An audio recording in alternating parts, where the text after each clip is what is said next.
인류의 스승 석가모니 공자 소크라테스 예수 어떻게 살라고 하는가 150번째 시간입니다.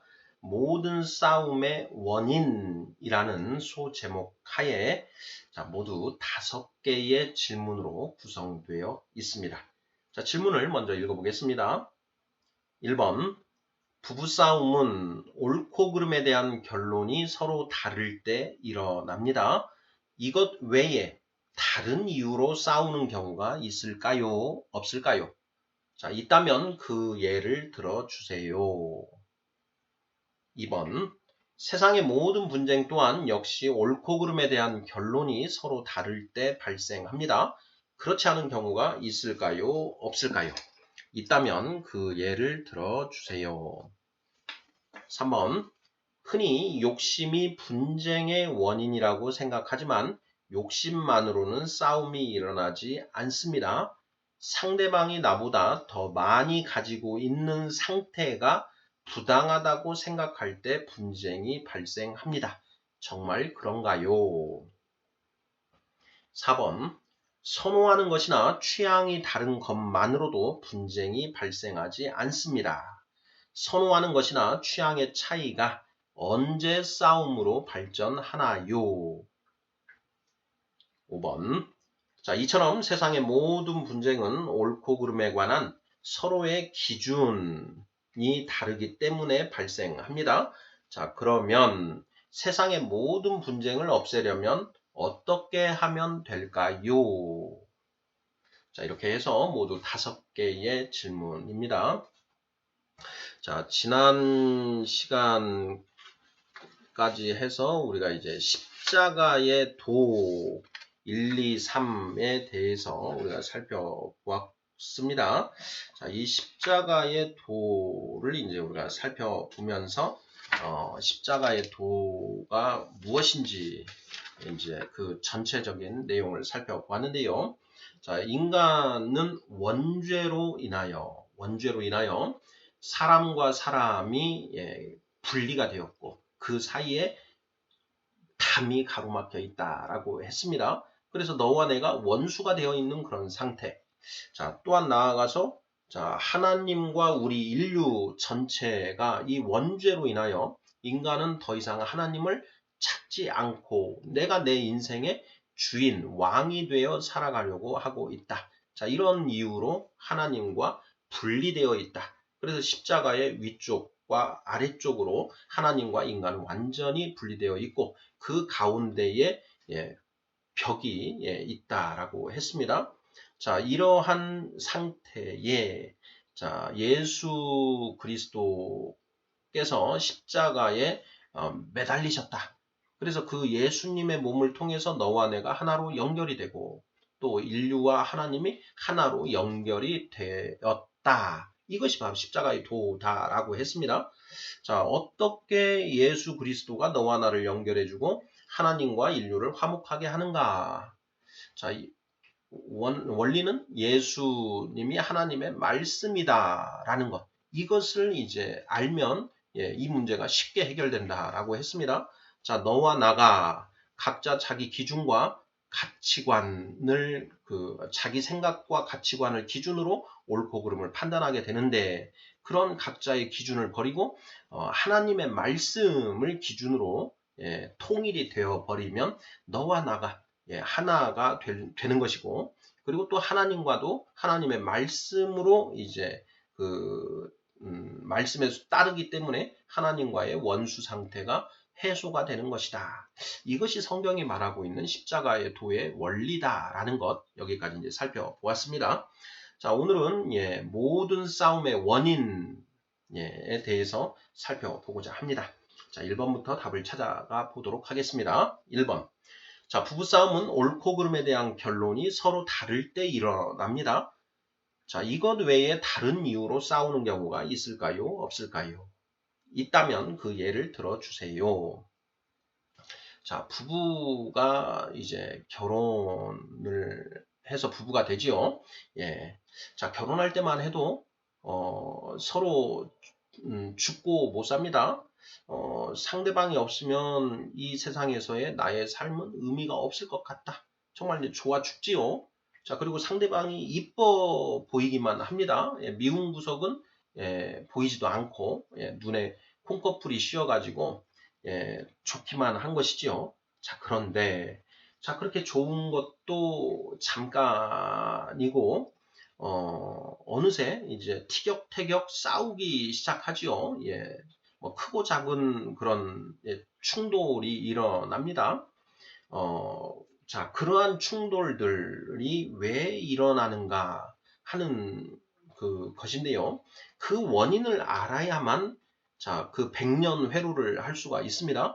자, 이 머리카락이 팥뿌리가 될 때까지 함께 살 수 있다라는 것이죠. 그 원인, 서로 티격태격하는 원인을 찾아내지 못하면 그 분쟁 상황을 해소시킬 수도 없고, 자, 그러다 보면 이제 서로 싸우다가 지쳐서 이제 이혼 서류에 도장을 찍게 된다라는 것입니다.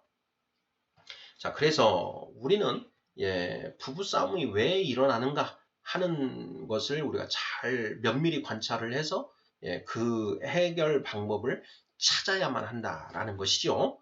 자, 1번 문제. 부부싸움은 옳고 그름에 대한 결론이 서로 다를 때 일어난다. 이렇게 단정적으로 이야기하고 있습니다. 맞을까요?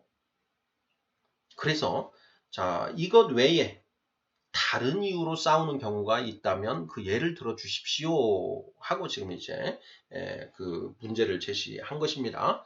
자, 우리 구독자분들께서는 어떻게 답을 하시겠습니까? 저는 제가 이것저것 이제 여러 가지를 생각을 해봤는데요. 제가 이제 직업이 변호사다 보니까 이제 그 이혼 사건들도 하는 경우가 이제 종종 있는데요. 그 이혼 사건들도 이렇게 살펴보면 결국은 이 옳고 그름에 대한 결론이 달라서 그리고 다르고 그것이 절충을 해서 가지 못하고 평행선을 긋고 있을 때 이럴 때 결국 싸우게 되더라라는 것. 뭐 예를 들어서 이제 뭐 외도를 했습니다. 뭐 부부 중 일방이 외도를 했는데 그 외도 자체, 자, 외도 자체, 그 외도를 한 것이 잘못된 것이다. 그게 악한 것이다. 그거는 잘못된 거야. 저런 악행을 행하는 사람과 내가 함께 살 수 없지. 자, 이러한 옳고 그름에 대한 판단에 기해서 결국 이혼을 하는 거지 않습니까? 그러니까 결국은 이 옳고 그름에 대한 결론이 서로 다를 때 일어난다. 자, 그 바람을 피운 외도를 한 상대방은 또 이렇게 생각을 합니다. 내가 바람을 피웠는데 그게 내 잘못이 아니다. 뭐 당신이 나에게 소홀하게 대하고 나를 무시하고 이래서 내가 다른 위안을 찾다 보니까 그런 일이 일어난 것이다. 당신이 그 일한다고 나를 내버려 두고 일에만 빠져 살고 하다 보니 이런 일이 일어난 것이다. 내가 외도를 한 것도 잘못됐지만 이런 잘못된 상태에 이르게 한 것은 궁극의 원인은 당신에게 있다. 뭐 이런 이제 그래서 옳고 그름에 대한 결론이 서로 다르다라는 것입니다. 자, 그래서 결국 그 부부싸움이 일어나게 된다. 부부싸움은 옳고 그름에 대한 결론이 서로 다를 때 일어난다.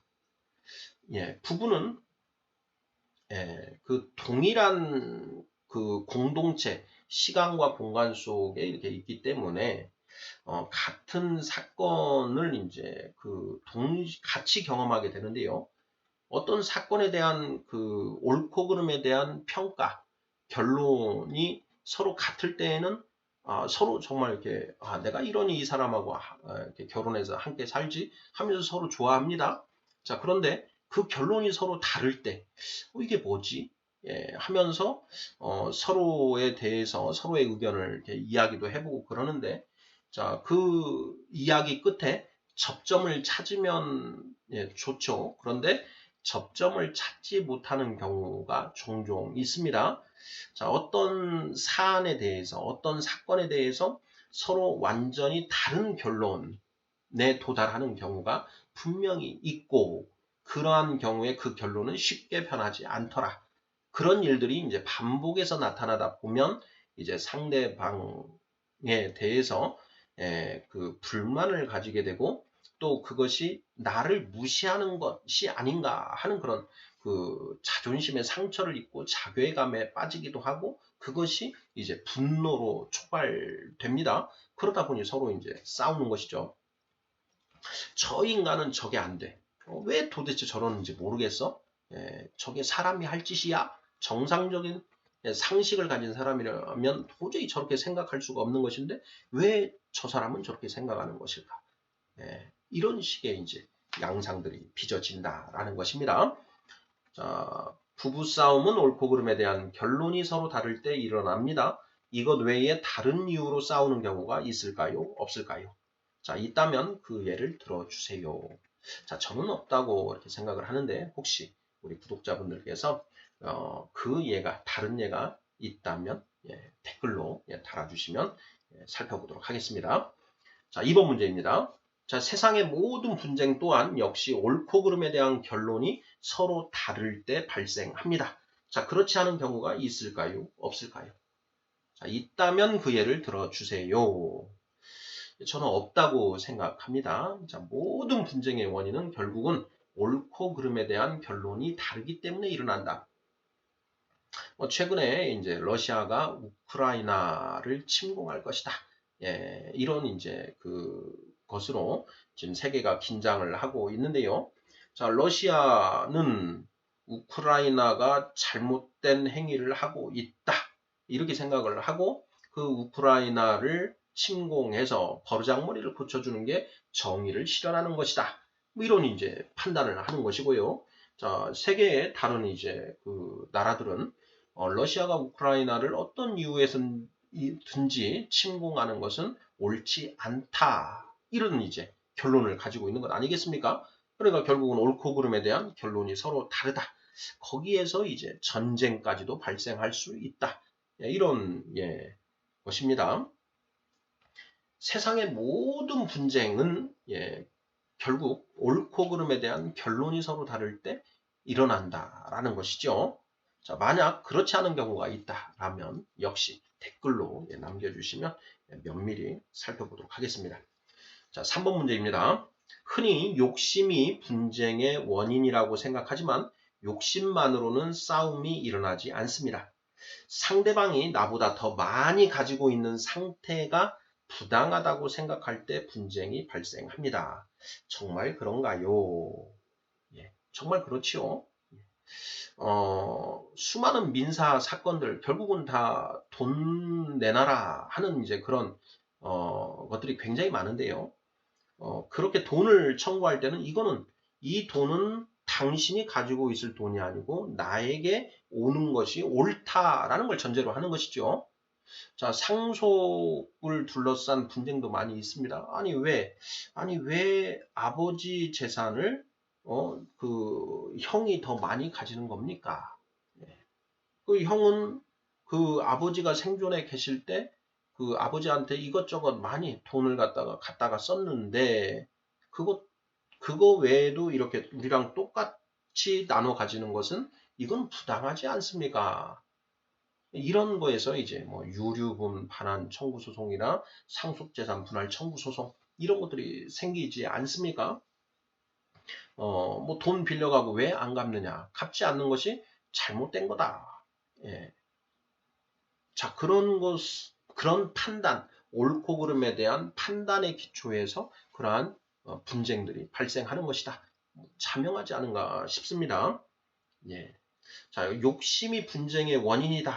이렇게 이제 그 답을 하는 경우가 많은데 조금만 더 생각해 보면 결국은 옳고 그름에 대한 결론이 다르기 때문에 그게 발생한다. 다만 표면적으로 직접적인 원인이 보이는 것은 욕심으로 보이지만 결국은 그 내면에는 옳고 그름에 대한 판단 문제가 도사리고 있다라는 것. 그게 궁극의 원인이라는 것입니다. 자, 4번 문제 보겠습니다. 선호하는 것이나 취향이 다른 것만으로도 분쟁이 발생하지 않습니다. 선호하는 것이나 취향의 차이가 언제 싸움으로 발전하나요? 자, 어떤 사람은 육고기를 좋아하고 어떤 사람은 바닥고기를 좋아합니다. 당신은 왜 소고기를 좋아해? 돼지고기가 맛있는데 이거 가지고 그 자체로 싸우는 사람은 없습니다. 당신은 소고기를 좋아하는구나. 나는 돼지고기가 맛있는데 뭐 이런 그건 이제 기호의 문제에 불과하지요. 자, 그런데 그걸 가지고 싸울 때가 있습니다. 언제 싸우느냐?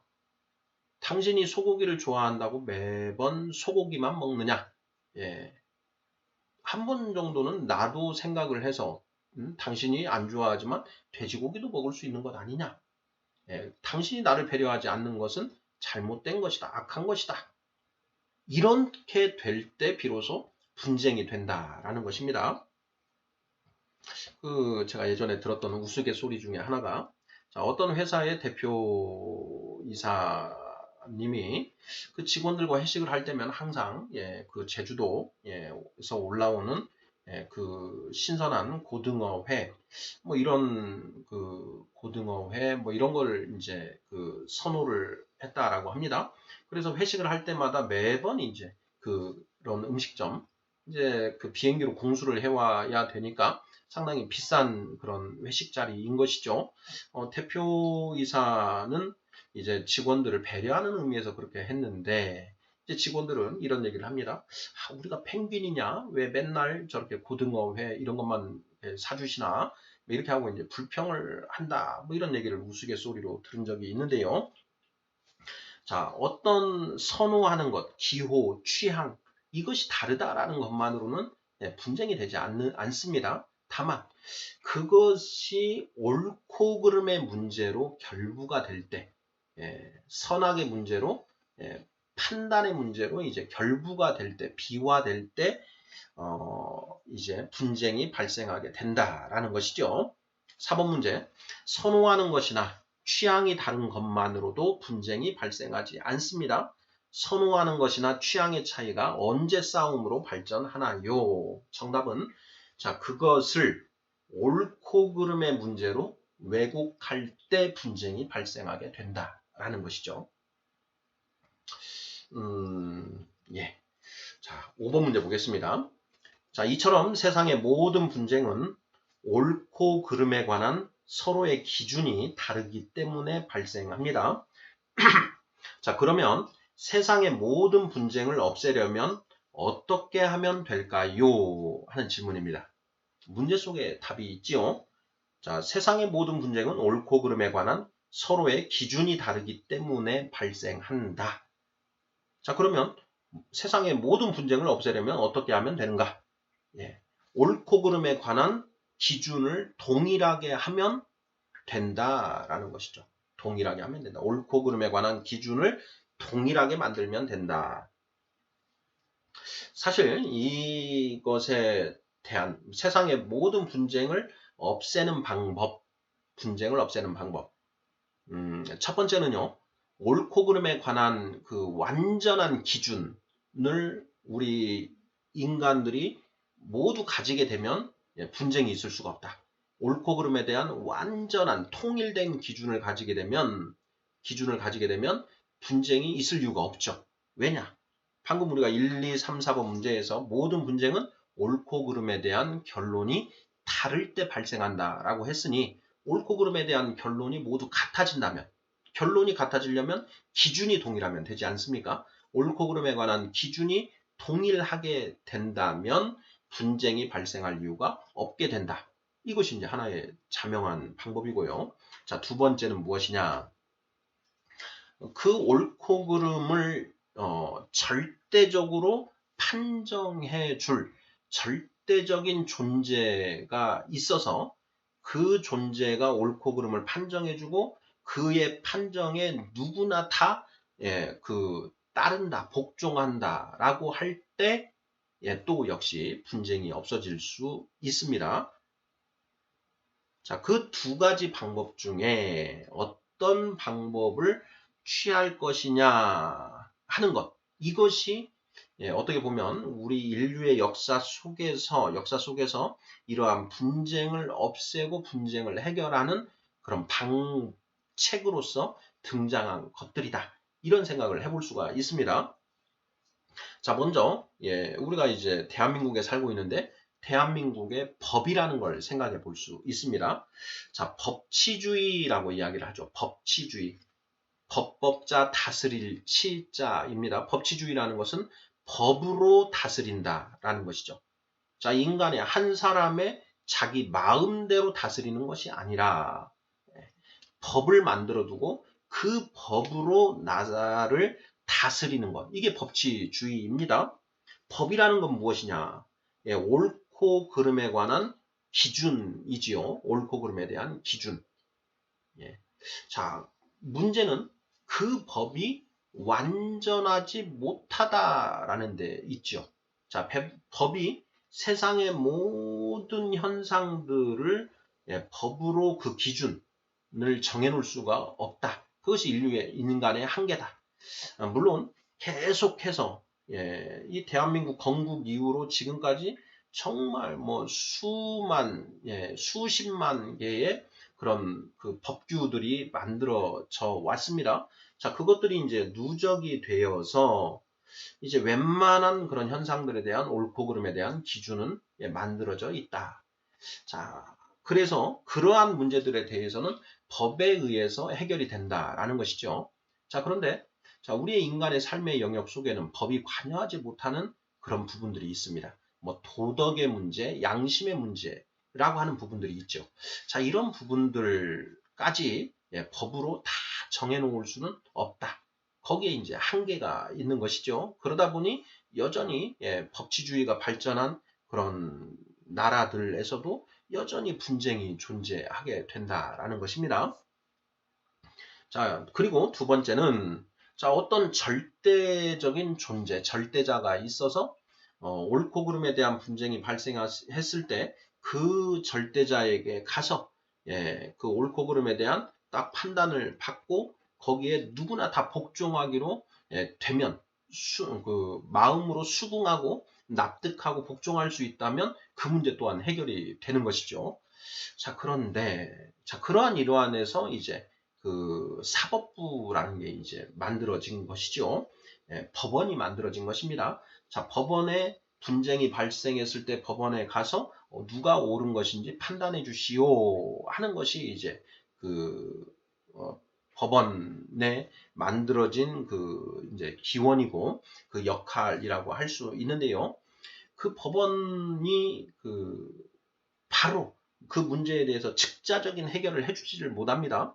소송을 하면 1심 같은 경우에 뭐 6개월에서 빠르면 6개월, 뭐 보통 한 1년 정도 이렇게 시간이 소요가 되고 항소나 상고를 해서 2심, 3심을 가게 되면 뭐 3년에서 5년 이렇게 걸린다라는 것이죠. 그러니까 그 결론이 날 때까지는 계속 싸우고 있는 것입니다. 네가 잘했네, 내가 잘했네. 자, 이러니 분쟁이 끝나지를 않는다라는 것이지요. 자, 세상의 모든 분쟁은 옳고 그름에 관한 서로의 기준이 다르기 때문에 발생한다. 자, 세상의 모든 분쟁을 없애려면 어떻게 하면 되는가? 옳고 그름에 관한 서로의 기준이 통일돼 버리면 분쟁이 사라지게 된다. 뭐 이거 우리가 논리적으로 그런 결론을 가져갈 수 있습니다. 자, 그러한 일환으로 이제 완전한 법을 만들어 가려고 이렇게 노력을 하는데 그것이 우리 인간의 한계로 인해서 그 제대로 되지 않더라라는 걸 지금 이렇게 살펴본 것이고요. 자, 이론적으로는 옳고 그름에 관한 완전한 기준을 가지면 된다. 자, 옳은 것을 우리가 정의라고 하죠. 정의. 옳은 것을 정의라고 합니다. 자, 그 정의에 어긋나는 것은 그른 것. 곧 이제 선악 중에 악에 해당되는 것이죠. 자, 이런 의미에서 정의는 옳고 그름의 기준이 됩니다. 자, 그래서 우리가 뭐 마이클 샌더, 그 하버드대의 그 철학과 교수, 정의란 무엇인가 하는 뭐 그 내용으로 강의를 하고 그분이 쓴 이제 그 저서가 뭐 우리 한국에서도 뭐 100만 부 이상 팔린 그런 그 베스트셀러 뭐 이렇게 되고 있다라고 하는데 그 정의란 무엇인가를 읽어보더라도 답이 명확하게 제시되어 있지 않습니다. 정의가 무엇인지에 관한 그 지금까지의 철학자들의 모색의 과정 그리고 그 모색의 결과물 뭐 이런 것들을 이제 제시하는 수준에 그쳐 있는 것이죠. 자, 어찌됐든 그런데 정의가 바로 옳고 그름에 관한 기준이 된다라는 것입니다. 인간은 오래 살아봐야 뭐 100년, 그리고 자기가 눈으로 보고 체험하는 것, 직접 경험할 수 있는 것들이 한계가 있습니다. 자, 그래서 인간은 그런 유한한 존재이고 결국 인간은 어떤 것이 궁극의 정의인지 이것을 알지 못한다라는 것이죠. 그래서 인류의 역사를 살펴보면 이것이 정의다라고 했는데 그것이 폐기되고 또 이것이 정의다라고 하는 다른 기준이 제시되는 그런 일들이 계속 반복되고 있습니다. 그래서 인간은 어떤 것이 궁극의 정의인지 알 수 없다라는 것이죠. 자, 이런 이유로 우리 인류의 스승들 석가모니, 공자, 소크라테스, 예수는 자, 이 궁극의 정의를 찾기 위해서 결국 탐구를 했다라고도 볼 수가 있습니다. 자, 공자는 천지 만물에 새겨져 있는 법, 천지 만물에 새겨져 있는 법을 이제 찾았죠. 그 경물치지라고 했습니다. 경물치지. 자, 천지 만물을 연구하여 지혜에 도달한다. 경물치지. 자, 그리고 석가모니 부처님은 인간 본성에 새겨져 있는 그 법을 찾아, 궁극의 법을 찾아 나선 것이죠. 인간 안에 있는 그 불성, 양심, 이러한 것을 찾아서 그 양심에 새겨져 있는 그 궁극의 법, 이걸 찾아서 그 법에 따라 살면 되지 않겠는가 하는 그런 문제의식을 가지고 그 법을 찾으셨다. 이렇게 이제 우리가 보는 것이고요. 자, 이처럼 천지 만물에 새겨져 있는 궁극의 정의, 인간 본성에 새겨져 있는 궁극의 정의, 이러한 것들을 이제 법학자들은 자연법이다. 이렇게 이제 칭하고 있는 것이죠. 자, 반면에 이제 예수는 자, 이 세상을 창조하시고 통치하고 있는 그 신의 법, 하나님의 법을 찾았다. 바로 이 법, 그 성경 66권, 성경 66권에 기록된 기록된 것이 하나님의 말씀이고 그것이 곧 옳고 그름에 대한 궁극의 기준이다. 이렇게 이제 이야기하는 것입니다.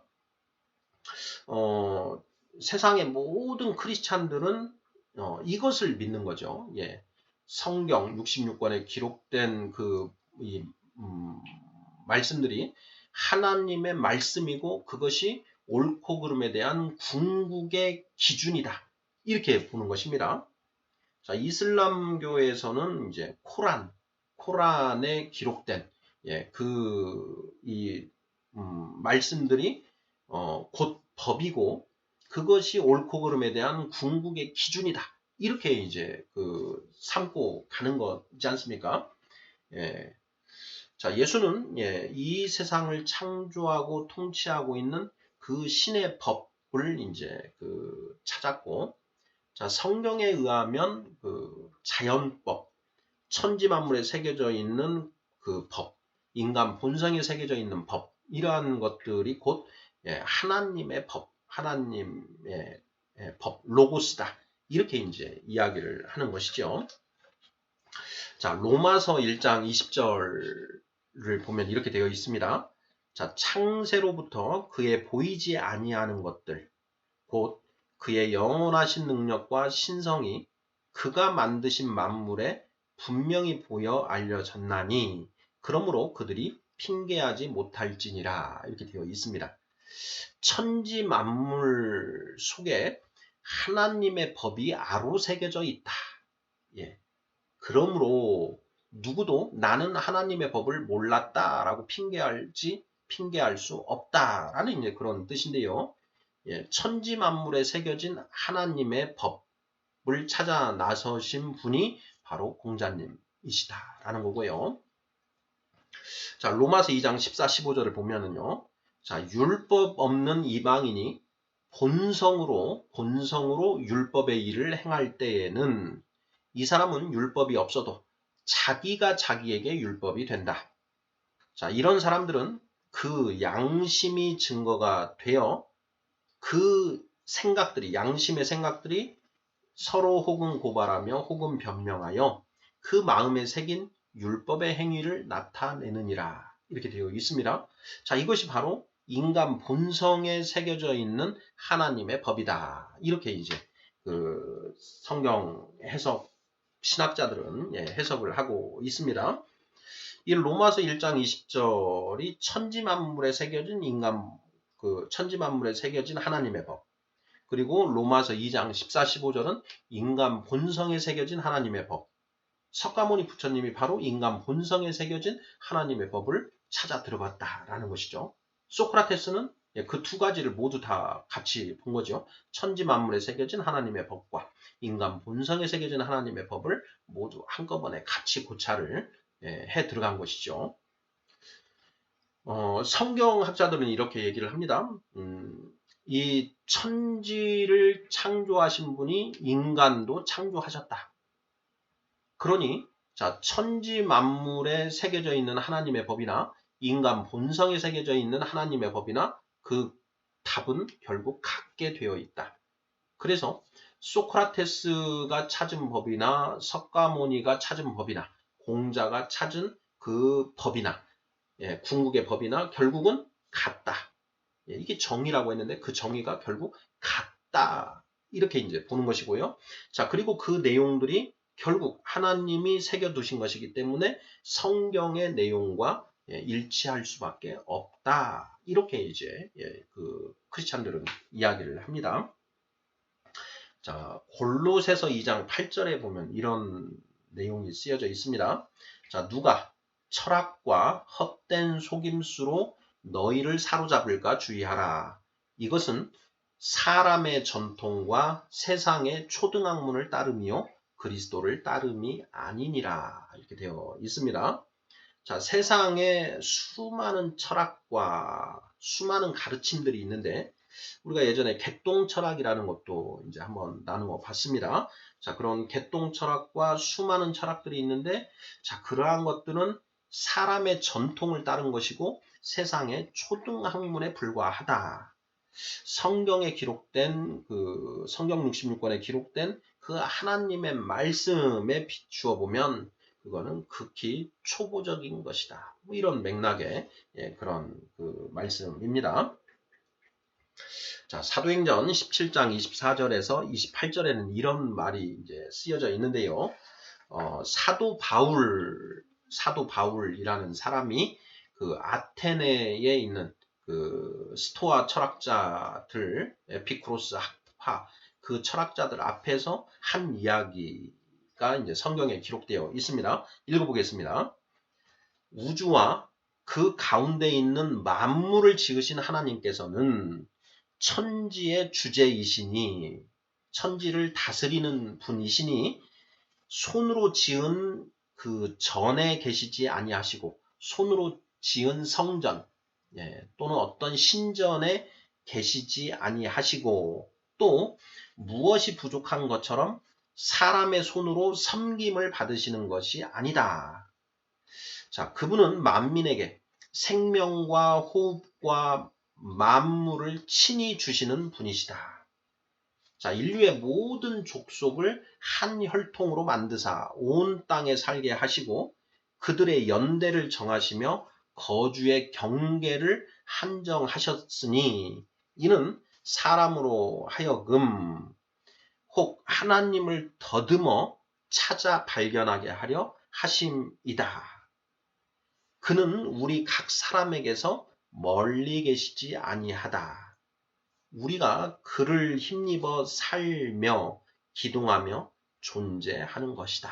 이렇게 이제 표현을 하고 있습니다. 자, 5번 문제죠. 자, 이처럼 세상의 모든 분쟁은 옳고 그름에 관한 서로의 기준이 다르기 때문에 발생합니다. 자, 그럼 세상의 모든 분쟁을 없애려면 어떻게 하면 될까요? 자, 정답은 옳고 그름에 관한 완전한 기준을 가지면 된다. 그 완전한 기준이 무엇이냐? 석가모니, 공자, 소크라테스, 예수, 인류의 스승들이 제시한 옳고 그름에 관한 기준. 그것이 곧 완전한 기준인데, 자, 궁극적으로는 성경 66권에 기록된 그 하나님의 말씀을 기준으로 삼으면 이 문제가 해결되지 않을까. 예, 저의 이제 지금까지의 공부의 결론은 좀 그렇습니다. 우리 구독자분들께서는 어떻게 생각하시는지요? 자, 인류의 스승 석가모니, 공자, 소크라테스, 예수 어떻게 살라고 하는가? 150번째 순서로 모든 싸움의 원인에 대해서 살펴보았습니다. 자, 모든 싸움의 원인은 무엇이다? 예, 옳고 그름에 관한 서로의 기준이 다르고 그 결과 결론이 다르기 때문에 모든 분쟁이 초래된다라는 것 살펴보았습니다. 감사합니다.